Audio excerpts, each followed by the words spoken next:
Good morning friend, दर्पण classes bye Vipin Chaudhary में आप सभी लोगों का स्वागत है। हमने कहा था, हमने आपसे कमेंट्स किया था कि हम सारे माइनर एक्ट आपको ऑन वीडियो सारे करा देंगे। हमारे चैनल को सब्सक्राइब करते रहें। जितने भी हमारे दिल्ली में जो दिल्ली मेंबर्स हैं, जितने भी हमारे साथ जुड़े हुए हैं वकील लोग, उनके लिए भी हमने बोला था कि हम शाम को 6 से 7 क्लास लेंगे। उस 6 से 7 वाली क्लास में भी हमने सभी लोगों को पूरा माइनर एक्ट अच्छे से कराया था और उसका रिवीजन दोबारा से चल रहा है, परंतु मैं उसकी वीडियो अपलोड नहीं कर पाया था। उसकी वीडियो अपलोड करने का मैंने अब दृढ़ निश्चय किया, बहुत दृढ़ निश्चय ये किया कि मैं सभी लोगों के पास जो क्लास नहीं आ सकते या ऑनलाइन क्लास नहीं कर सकते, मेरी आवाज सभी के पास पहुंचे।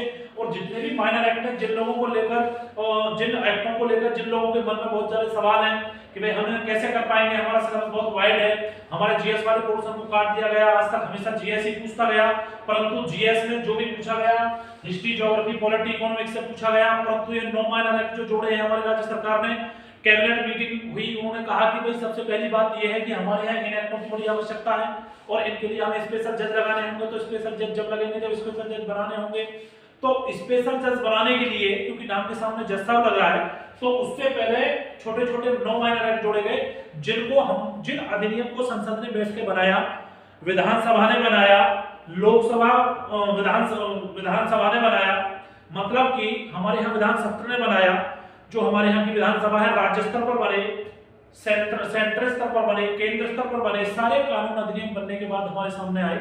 उन कानूनों को फॉलो करने के लिए अलग कमेटी बनी, अलग कुछ सदस्य बने। जैसे आपने देखा होगा एक रेवेन्यू एक्ट आता है, एक कंसोलिडेशन चकबंदी होता है कि चकबंदी का यदि कोई मामला है तो वो कोई भी मामला विधि न्यायालय में नहीं जाएगा, चकबंदी विभाग ही उसे निपटाएगा। इसी तरह से जैसे हमने आपसे पहले आपको बताया था, इससे पहले हमने पहला माइनर एक्ट पढ़ाया था, ये दूसरा माइनर एक्ट है। माइनर एक्ट के बारे में भी अलग से बैठाए जाएंगे, जो हमेशा उसी पहले डिसेबिलिटी पढ़ाया था हमने, डिसेबिलिटी के बाद में हमने एक गर्भ चिकित्सा समापन पढ़ाया है। कुछ लोगों को हमने ऑनलाइन पढ़ाया, लेकिन इसकी वीडियो नहीं बनाई। वीडियो है गर्भ चिकित्सा समापन अधिनियम 1971, गर्भ का चिकित्सीय। देखिए मेरी छोटी सी बात सुनिएगा, मेरे वीडियो को बहुत ध्यान से देखें। मैं हर बच्चे से ये कहता हूँ, जब भी मेरी वीडियो देखा करें, जब मैं करंट वीडियो बनाता हूँ तो भी मेरा सिर्फ एक कमेंट्स रहता है कि पहले मेरी वीडियो को समझने की कोशिश करें। समझने के बाद पहले अपनी कॉपी अपने हाथ में रखकर अपनी नोटबुक और उसमें नोट डाउन करते रहें, क्योंकि हर चीज में लिख नहीं सकता। जो मैं बोलता हूँ, जो आप सुनते हो, उसे अच्छे से लिखें ताकि आपको याद रहे। तो मेरी जब भी वीडियो देखें, मेरी वीडियो बहुत ज्यादा लंबी नहीं हुई, 8, 10, 15, मैक्सिमम 20 या 25 मिनट की वीडियो होती है, इससे ज्यादा वीडियो नहीं होती। और आप देख भी नहीं पाते, एक लॉ है सीधा सा कि जितना बड़ा वीडियो होगा उतनी हमें देखने में समस्या होती है। तो मेरे प्यारे बच्चों, आज जो हम पढ़ा रहे हैं माइनर एक्ट 2, उस माइनर एक्ट में है गर्भ का चिकित्सा समापन अधिनियम 1970, the medical termination of pregnancy act 1971। पहली बात, जो गर्भवती महिलाएं होती हैं उनके लिए 1971 में एक कानून बना।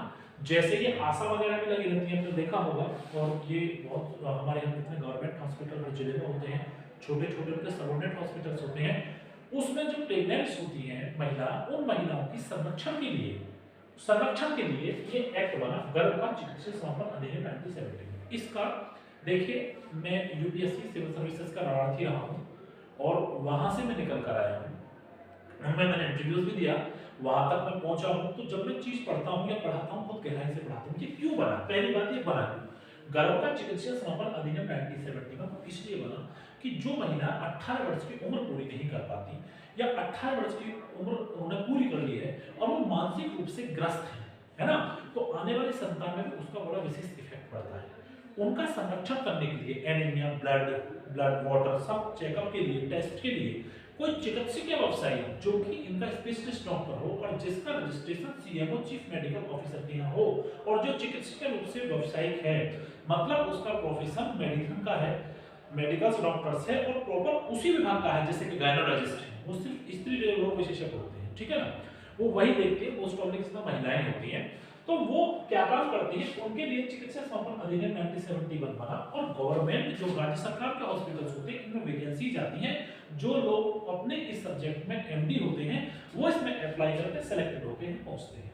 परंतु सभी लोग सरकारी हॉस्पिटल का फायदा नहीं उठा पाते। कुछ व्यवसायिक चिकित्सक जिनके अपने पर्सनल प्राइवेट डॉक्टर्स प्रैक्टिस में होते हैं, उनके यहाँ चले जाते हैं और वहां जाकर अपना ट्रीटमेंट कराते हैं। तो नियम बनाने की शक्ति, पहली बात देखिए, नियम बनाने की शक्ति, नियम बनाने की शक्ति क्या है?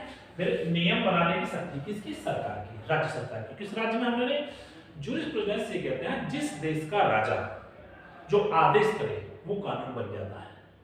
कानून और नियम में दो फायदे हैं। नियम तोड़ देंगे तो माफी मिल जाएगी, लेकिन कानून का उल्लंघन करने के बाद हमें सजा मिलती है। ठीक है, लेकिन अब देखेंगे धारा 3 व 4 कब लागू नहीं होती। धारा 3 व 4 गर्भ समापन अधिनियम में तब लागू होती है जब हम उसके नियम का उल्लंघन करते हैं। ठीक है बच्चों, अगला है गर्भ समापन रजिस्टर्ड चिकित्सक के द्वारा। जब भी हमारा ये ट्रीटमेंट चलेगा तो गर्भ समापन अधिनियम रजिस्टर्ड होना चाहिए वेबसाइट, तो उसने रजिस्ट्रेशन करा रखा है या नहीं। कोई भी झोला छाप डॉक्टर नहीं कि आते ही उसका वो कराना शुरू कर दें। एक है गर्भ अवस्था के समय अवधि 20 सप्ताह से अधिक नहीं, परंतु यदि आपको लगता है कि गर्भ अवस्था उसने किसी महिला ने गर्भ अवस्था के दौरान अपने 20 सप्ताह पूरे कर लिए हैं प्रेगनेंसी के, और उसे लगता है कि उसे मानसिक रूप से अनियमितता मतलब कि एब्नॉर्मलिटी कि उसे कोई खतरा है, तो कोई भी व्यवसायिक डॉक्टर फिर उसका अबॉर्शन वगैरह जो भी है उसकी पूरी व्यवस्था वो बना सकता है। यदि 20 सप्ताह से अधिक परंतु 24 सप्ताह से अधिक नहीं, 20 सप्ताह 24 सप्ताह में यदि किसी व्यवसायी डॉक्टर को ये लगता है, उसको लगता है कि भाई इस तरह से इसकी प्रॉब्लम्स हो सकती है, इसके आने वाले बच्चे को प्रॉब्लम्स हो सकती है, बच्चे की माँ को प्रॉब्लम्स हो सकती है। कभी कभी आपने देखा होगा डॉक्टर लोग साइन करा देते हैं एक नॉर्मल, ये तो प्रेगनेंसी का मैटर है, एक नॉर्मल में भी कि हमारी कोई गारंटी नहीं है, तो बड़े हाथ कब आते हैं। उस समय सारा पैसा सारी अप्रोच हमारे लगे रह जाते हैं और सिर्फ कहते हैं हे भगवान हमारे मरीज को ठीक ठाक कर दे। उस समय जो व्यक्ति होता है उसे नशे का जो इंजेक्शंस वगैरह दिए जाते हैं, उसे पता तो होता है कि मेरे साथ क्या हो रहा है, लेकिन वो दूसरी दुनिया में रहता है। तो हम प्रभु से यह हाथ जोड़ते हैं कि हमने साइन कर दिए कि किसी जोखिम के लिए डॉक्टर कोई जिम्मेदार नहीं है, उसके हम स्वयं जिम्मेदार हैं। वो सारी चीज रिटर्न में ले लेता है ताकि हम उसके खिलाफ कोई केस ना कर दें। और आप सभी लोग एडवोकेट तो होंगे होंगे, जितने भी लोग आप वीडियोस देखेंगे या जितने भी लोग आप प्रैक्टिस में हैं, कोई मेंबर्स है, कोई कहीं है, कुछ ऐसे पीसीएस से भी हैं हमारे, कुछ स्टूडेंट्स ऐसे भी हैं जो आज भी एचजीएस दे रहे हैं, हमारे वीडियोस देखते हैं, हमें लाइक करते हैं, कमेंट्स करते हैं, और पर्सनल नंबर भी है हमारे उनके पास, और वो दिल्ली तक हैं, दिल्ली तक जो ऋषि मजिस्ट्रेट हैं वो एचजीएस देना चाहते हैं। वो भी कहते हैं सर बहुत अच्छे से कराइए, जीएस पोर्शंस को हमने उनसे बहुत अच्छे से कराया। तो मेरे प्यारे बच्चों, गर्भ अवस्था की समय अवधि जो है 20 सप्ताह से अधिक नहीं है। यदि 20 सप्ताह से अधिक परंतु 24 सप्ताह से अधिक नहीं, मेरी बात सुनिएगा, 24 सप्ताह से अधिक नहीं होनी चाहिए। यदि डॉक्टर को, चिकित्सक व्यवसायी को ये लगता है कि गर्भ समापन को खत्म कर देना चाहिए या इस मामले में ऑपरेट कर देना चाहिए, तो उसे पूरा राइट से वो ऑपरेट कर सकता है, लेकिन वो रिटर्न में सारी बात देगा। आपने देखा होगा कहीं कि अल्ट्रासाउंड के भ्रूण लिंग अपराध है, पहले लोग ऑपरेशंस कराते हैं, किसलिए कि मेरा बेटा है या बेटी है, उसे एक अपराध माना गया। जब बेटियां नहीं होंगी तो माँ बहनें कहां से आएंगी, तो बेटियों का आना लोगों ने बड़ा अशुभ समझा, है ना। तो प्राचीन परंपरा भी रही है, मैं प्राचीन में पढ़ा दूंगा आपको, प्राचीन हिस्ट्री में भी, एंशिएंट हिस्ट्री की क्लास शुरू करने वाला हूँ, उसमें भी कुछ लोगों ने ये किया किस काल में कि कब लड़कियों को जन्म दिया तो उन्हें मृत मार दिया जाता था। हमारे यहाँ पिछले समाज कुछ ऐसा था, पुरुष प्रधान समाज है, महिलाओं को बहुत कम सम्मान दिया जाता था। लेकिन ये बात जान लीजिए, जब भी हमारा भारतीय संविधान बनके तैयार हुआ था तो महिलाओं को वोटिंग राइट्स आया था, तभी हमारे यहाँ प्रॉपर बन पाया था भारतीय संविधान। और भारतीय संविधान की जब असेंबली या संविधान सभा बनी थी तो उसमें 15 महिला सदस्यों को भी एकत्रित किया गया था। ये सवाल आपके जुडिशरी में भी आ सकता है कि जब भारतीय संविधान सभा बनी तो संविधान सभा में महिला सदस्यों की संख्या कितना है। जैसे राजस्व, रेवेन्यू और एमपीपीसीएस ने भी ये सवाल पूछा था कि तो महिला सदस्यों की संख्या कितनी थी संविधान सभा में, तो 15 संविधान सभा सदस्यों की संख्या 15 थी।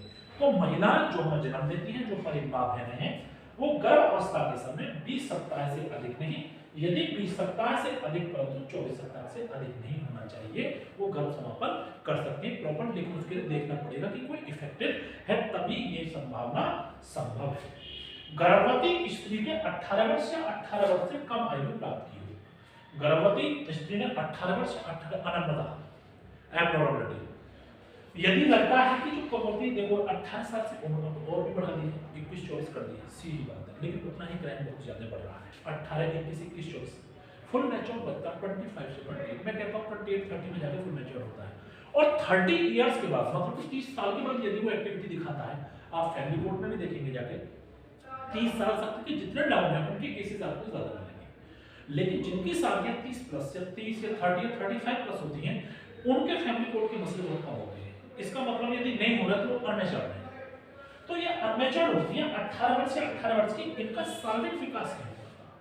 जब इनका शारीरिक विकास नहीं होता तो ये जब इनका गर्भपातन होता है, वो गर्भवती होती है, तो इनके सामने समस्याएं आती हैं, क्योंकि फिजिकली रूप से ये प्रॉपर ठीक नहीं है। और उस समय जब लगता है कि ये मानसिक रूप से पीड़ित है, आने वाली संतान तो भी इसका गर्भ समापन किया जा सकता है। फिर इसमें धारा 3 और धारा 4 लागू नहीं होगी। धारा 3 और धारा 4 है विशेष कानून है इसमें गर्भ समापन में, कि जो व्यक्ति या चिकित्सा व्यवसायी यदि किसी महिला को बिना जानकारी के और पहले ही उसका एबॉर्शन कराता है, एबॉर्शन की सलाह देता है या उसका गर्भ समापन कराता है तो कानूनी अवैध है, कानून रूप से अवैध है। वह यही है कि रजिस्टर्ड चिकित्सक की राय में जोखिम पर गर्भ समापन आवश्यक है। यदि बच्चे की स्थिति अल्ट्रासाउंड से ये आ रही है कि महिला को खतरा है, बच्चे को खतरा है, बच्चे की स्थिति ठीक नहीं है, तो उसका रजिस्टर्ड चिकित्सक की राय में जोखिम गर्भ समापन आवश्यक है, उसका गर्भ समापन किया जा सकता है। नंबर 1 बात समझे आप लोग। अच्छा, दूसरी बात, हमारी जो सरकार होती है मुख्य चिकित्सक सरकार जिसे बोलते हैं सीएम, उसे अध्यक्ष के रूप में एक समिति बनाता है जो समुचित सरकार कहते हैं, जिसमें 3 से 5 सदस्य होते हैं और एक उसमें चेयरमैन होता है और वो सिर्फ इन्हीं की समस्या सुनता है कि किस रजिस्टर्ड डॉक्टर ने कहां कैसे क्या गलती करी। यदि उसे लगता है कि अवैध रूप से इसने इस तरह का कोई काम किया है तो उसके खिलाफ कानूनी कार्रवाई की जा सकती है। तो इसीलिए गर्भकाल चिकित्सा समापन अधिनियम 1971 यहां से लागू होता है। ठीक है ना। तो मैं आप सभी लोगों से मेरा कमेंट्स है, वैसे मैं जो कमेंट्स करता हूं सब पूरा भी करता हूं, ऐसा नहीं है, और मैं बहुत इस चीज के लिए बहुत एक्टिव रहता हूं हमेशा। आप देखिए बहुत एक्टिव है, जितने भी पीसीएस जे की तैयारी करने वाले हैं बहुत समय से उठे सुबह के समय और अपने आप को बहुत ज्यादा समय से 5:30-6 बजे उठिए और बहुत ज्यादा अपनी दिनचर्या को अच्छा बनाइए। रात्रि 6 होने से अच्छा है, रात्रि में 12 बजे भी सो जाओ तो भी सुबह 6 बजे उठ जाओगे आप, 6 बजे 5:30-6 बजे उठ जाइए, 4-3 बजे सो